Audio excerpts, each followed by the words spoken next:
Miyamoto once said that Zelda is a series that strives for realism, not reality. What I think this means is that Zelda is a series where if you think of something in the moment, you should be able to do it. If something seems logical, it should be possible. And throughout its entire run of the game, as you're playing through the entirety of the game, you should always feel smart in a logical, in an almost intuitive way.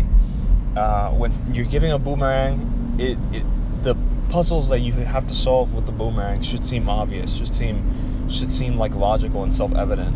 And the reasons why, as you go through the game, that you can't use the boomerang, you have to use like another item, should also feel logical. I think we see this since the entirety of the Zelda series, and we see this even in the first game. There's something that really strikes me about the first game, and it's the fact that there are some bombable walls that you can't really tell that they're bombable. There's some walls that are just like plain walls, but you put a bomb in it, and it explodes, and it opens up a way. I think this is really cool, and it's really unique, and it sort of shows like the idea of, logic. Logically, if you have bombs and you put them next to certain walls, maybe they'll open up a little cave. It makes perfect sense. But yeah, I think this has been carried out to Breath of the Wild.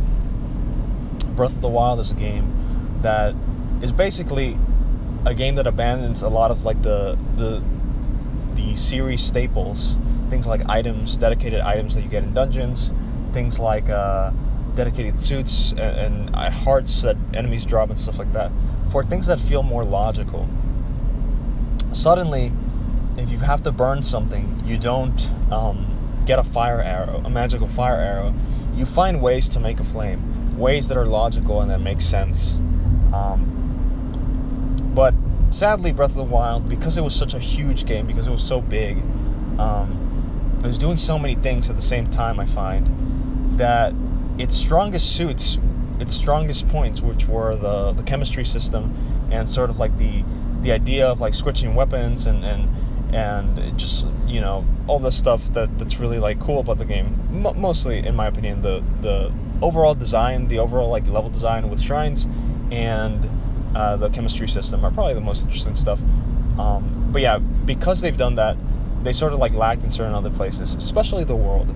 The world in Breath of the Wild, though it is big, though it is cool, though it is big, it feels lacking. It feels like you scale a mountain or you go to a certain spot and maybe something else should be there.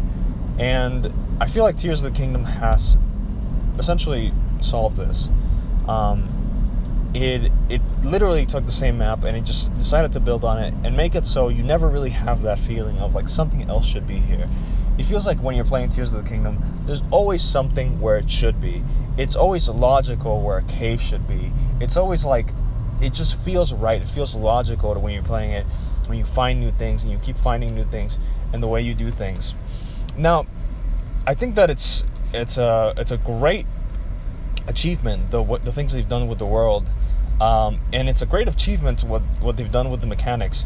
Suddenly, not only is the chemistry system your items, not only are these like crazy weapons you can find your items, but you can make your own items. You can go out of your way to make your own items. You can go out of your way to build your own fun, essentially. And I have to wonder when I'm playing this sometimes, where else could they even go? And it seems to me that the goal of Zelda throughout its entire history has essentially been to create like the most logically perfect, consistent experience. And they might have gotten pretty damn close this time. It's pretty crazy how full of stuff this game is, how consistently logical, consistently good everything feels. It's a pretty good game. It's a pretty damn good game, and I like it a lot.